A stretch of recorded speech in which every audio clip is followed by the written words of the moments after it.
As you've noticed some things going on with the Trump mob and Trump supporters throughout the United States, one of their boogeymen, one of the groups or ghost groups, you might say, of people that they are really against is what they call Antifa.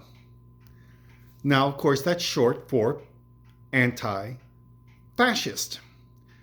And most people would look at that and go, didn't we fight a world war?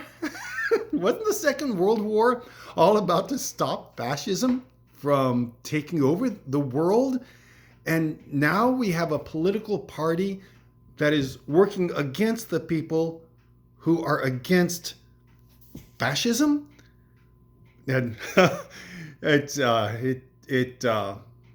it gives a good reflection. It gives an accurate, I should say, reflection of what Trump supporters are, and it explains quite a bit why, although not all Trump supporters are white supremacists and running around with little lawn torches that they get from the hardware store. Not all Trump supporters are bigots, but every single racist is definitely going to be a Trump supporter, as opposed to being in favor of the current administration that we have. But here's the trick. I don't think 1 out of 10 people could tell you what fascism is. It's kind of an amorphous thing, and here's why. Fascism is not a system of government. Socialism is a system of government. Communism is a system of government. A representative democracy is a system of government. Whether the people representing are conservative or progressive, it's a system of government. Monarchy is a system.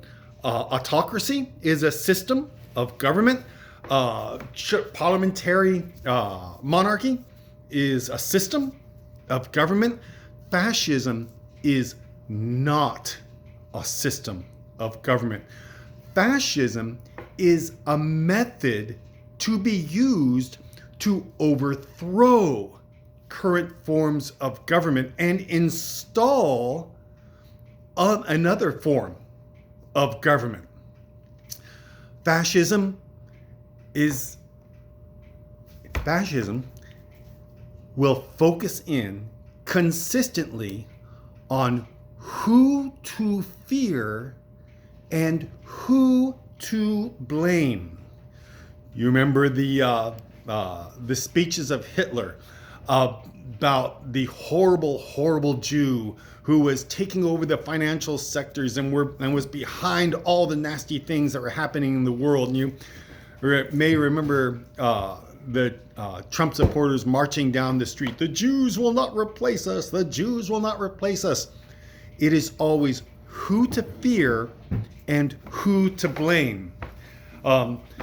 The thought is that you need to be afraid because someone is coming to take away your privileges. The Third Reich's Aryan race, blonde hair, blue-eyed, tall, all the things that Hitler was not. This is the master race. Oh, we white people who look like me, we're the master race. And we need to make sure we maintain our privilege and our superiority. That is what fascism does. It creates a dream of what, say, 50 years ago used to be. And the joys of the mid 20th century were not a function of white supremacy. White supremacy was the bane, always has been the bane of of societies wherever it is.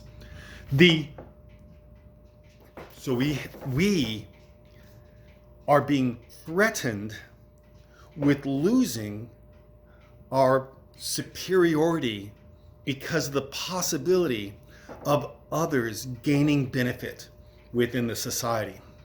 And who to fear and who to blame is central. You need to build fear, and you need to have someone to blame. And you use that to cast doubt on the government and to build confusion. And it doesn't have to be Jewish people. Could be people involved in the Masons. Could be, I don't know, Catholics. Could be Irish, like my ancestors were. Could be, you know, take your pick. So long as you have a portion of the society to demonize, then you can cut the society up into little pieces and have disunity and use that to destroy the government and install the leader who is purveying this fear and blame. And that is what fascism is. And just like the Huguenots said during the Spanish Inquisition, they said, where is the place for all good men? Well, if you're a good man, you should be in a Spanish prison. And in the same way, all people need to work against fascism. All of us need to be Antifa.